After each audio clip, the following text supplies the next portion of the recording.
검찰이 백현동 수사를 하다가 이 김씨 휴대폰을 압수해가지고 그 휴대폰에서 이재명 대표와의 우리가 방금 들은 통화를 찾아낸 거예요. 거기서 어머! 이거 이용하면 되겠다! 이거다. 그래서 이 김씨를 알선수재죄로 입건을 합니다. 영장도 쳐요. 이분은 5년을 감옥 가게 생긴 거예요. 그런데 이 김씨는 검찰이 기소를 안 하고 있어요. 네. 쥐고만 있어요. 검찰이 정말 잡고 싶은 타겟, 이재명을 잡냐 못 잡냐 관심이 있는 거지.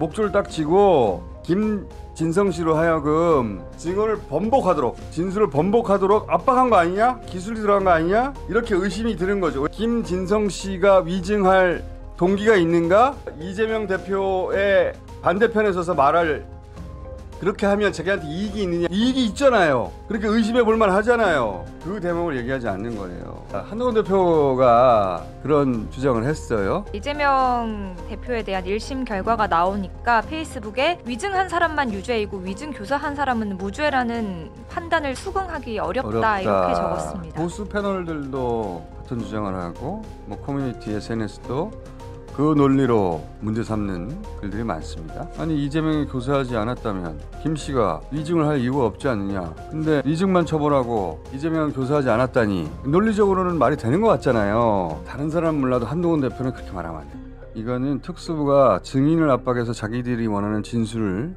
얻어내는 그 기술, 불법이죠. 그 기술에 하나라고 저는 보는데, 이제 무죄 판결이 나서 그냥 넘어가려고 하는데 자꾸 엉기니까 귀찮아가지고 한 번만 해설할게요. 이 사건은 두 가지 레이어가 있습니다.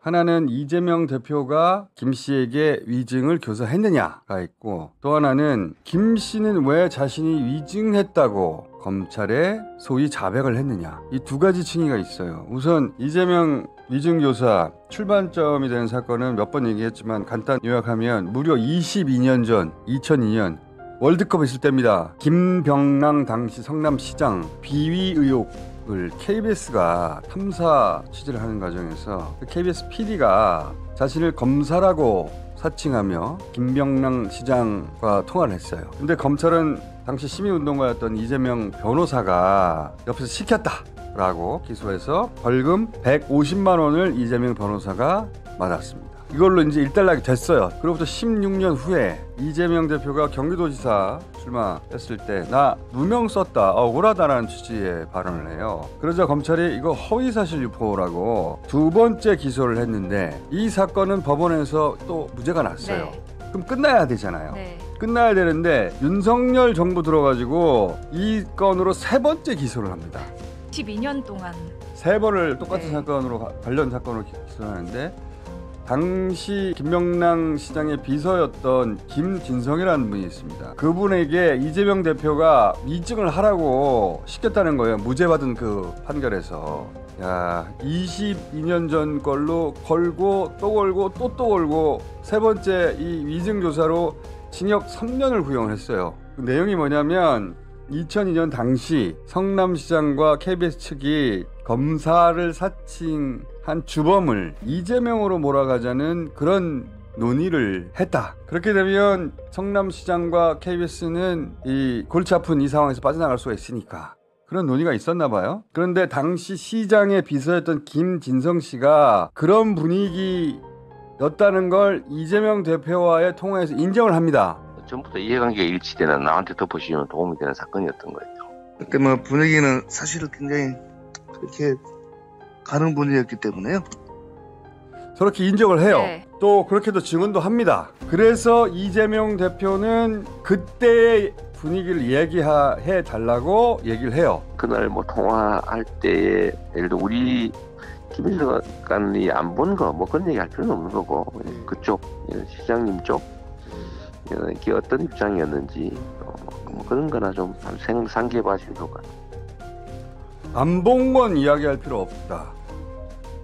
시장님 쪽 지금 말한 그 논의, 그때 분위기 어떤 입장이었는지 상기해다, 기억을 되살려다오, 이런 요청을 한 거예요. 너무 당연한 요청 아닙니까? 그렇죠. 너무 당연한 요청이에요. 위증은 있는 사실을 없다고 하거나 없는 사실을 있다고 하거나 기억나지 않는 걸 기억난다고 하거나 기억이 안 나는 걸 난다고 하거나, 그게 위증이잖아요.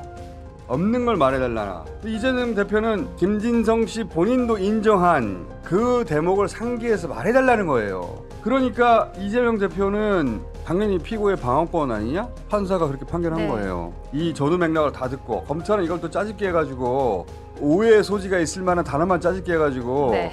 마치 사주한 것처럼. 근데 이제 판사가 전부 다 들어봅시다 네. 해서 다 들어봤더니 저런 내용이에요. 취지가. 그러니까 검찰에서는 뭐 본대로 기억나는 대로 이런 말을 다 제거하고 그렇죠. 녹취를 그래서 이재명 대표는 무죄가 된 겁니다. 이건 당연한 거예요. 그 녹취를 들으면. 그런데 김 씨는 왜 이징으로 벌금을 맞았냐. 여기서 바로 연결해 버리는 거거든요. 이게 위증 교사 안 했는데 그러면 김 씨는 왜 위증한 거야? 왜냐면 위증으로 지금 벌금을 맞았으니까. 네. 왜냐? 김진성 씨가 그때 그런 일이 있었다라고 말을 한 것은 이재명이 시켜서 위증을 한 것이라고 검찰에다가 말을 했거든요. 그래서 재판부는 500만 원을 때린 거예요. 한동훈 대표를 비롯해서 보수진영에서는 교사가 없었는데 김진성 씨가 위증할 이유가 없지 않느냐. 그래서 위증 교사를 한 거다. 이런 논리를 구성해서 계속 주장을 하는데 이들이 말하지 않고 있는 대목이 검찰이 백현동 수사를 하다가 이 김 씨 휴대폰을 압수해가지고 그 휴대폰에서 이재명 대표와의 우리가 방금 들은 통화를 찾아낸 거예요. 거기서 어머! 이거 이용하면 되겠다! 이거다. 이거 짜집기 해서 이용하면 되겠다! 생각을 한 거예요. 제가 보기엔. 그래서 이 김 씨를 알선수재죄로 입건을 합니다. 영장도 쳐요. 그 공범은 벌써 구속 기소돼서 징역 5년 선고가 됐어요. 네, 김인섭 씨라고 1심과 2심에서 모두 징역 2심도 5년을 그렇죠. 2심도 받았습니다. 선고가 됐어요. 네. 이분은 5년을 감옥 가게 생긴 거예요. 그런데 이 김 씨는 검찰이 기소를 안 하고 있어요. 네. 쥐고만 있어요. 특수부가 아주 잘 쓰는 수법인데 목줄을 딱 쥐고 약점을 딱 쥐고 검찰이 정말 잡고 싶은 타겟 김진성 씨가 감옥에 가냐 안 가냐는 검찰은 관심이 없어요. 이재명을 잡냐 못 잡냐 관심이 있는 거지. 이재명을 잡기 위해서 목줄을 딱 쥐고 김진성 씨로 하여금 증언을 번복하도록 진술을 번복하도록 압박한 거 아니냐? 기술이 들어간 거 아니냐? 이렇게 의심이 드는 거죠. 왜냐하면 김 씨는 처음 검찰 조사에서는 위증이 없었다고 말해요. 위증이 네. 없었다. 처음에 위증 안 했다. 이재명도 사실대로 말하라고 했다. 이렇게 진술했습니다. 실제로 내용이 사실대로 말하라는 네. 거 아니에요. 그런데 이 양반이 작년 3월에 구속영장이 청구됐다가 기각이 되거든요. 그 이후에 이분의 말이 바뀝니다. 도지사 말을 거부하기 어려워서 이재명이 시켜서 위장했다. 그 김진성 씨는 말씀하신 백현동과 관련한 74억 원 알선 수재 사건 말고도 도감청 탐지장치 납품 관련 알선 수재 사건 그리고 골프장 납품 관련 사기 사건 이렇게 세 가지 사건에 얽혀 있고 도감청 탐지장치 납품 관련 알선 수재 사건도 기소가 안 됐습니다. 그리고 골프장 납품 관련 사기 사건도 경찰이 기소 의견으로 보냈는데 검찰에서 무혐의 처리했습니다. 그러니까요. 김진성 씨가 왜 위증했지? 이재명이 시킨 거 아니야? 이재명이 안 시켰는데 위증할 리가 없잖아. 이렇게 바로 연결해버리잖아요. 중간에 숨기는 이 대목이 있는 거예요. 언론도 이 대목을 얘기해야 되는 겁니다. 이 판결이 왜 이렇게 났는지를 사람들한테 정말 전달하고 싶으면 이 대목을 얘기 안 하는 거예요. 김진성 씨가 위증할 동기가 있는가? 이재명 대표의 반대편에 서서 말할 그렇게 하면 자기한테 이익이 있느냐? 이익이 있잖아요. 그렇게 의심해 볼 만 하잖아요. 그 대목을 얘기하지 않는 거예요. 전문 용어로 플리바게닝이라고 합니다. 그렇게 멋진 용어를 쓸 게 아니고 싸바싸바라고 해야 됩니다.